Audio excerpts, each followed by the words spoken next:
ลายะเหตทิมายะอุปดิมายะหิสายะกัปปะนะคิดิสมิง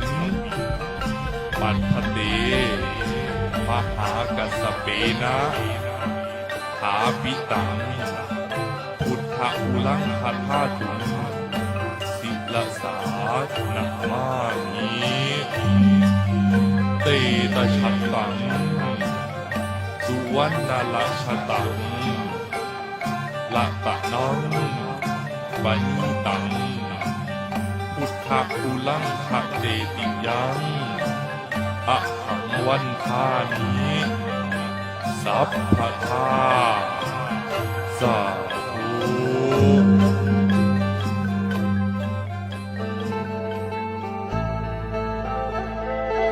สาธุเด้อปะน้องก่อนว่อนเว้าเอาเรื่องเก่าตามปฐมธาตุพนมเจดีย์เป็นที่สำคัญยิ่งทั้งกับสปาเจ้าอรหันต์บูปา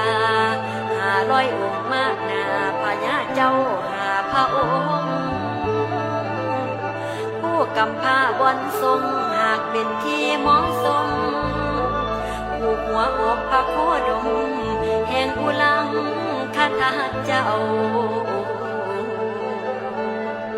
สมัยการนั้นเขาเกิดเย็นเอียงบ่ทั้งเที่ยงเทวดาผู้หูรักษาเฝ้าบ่ยืดพ้องติดสินบนพี่น้องเขาของเครื่องเส้นถวายศาสนากะเลยกายดอกมนต์มองบ่สองแย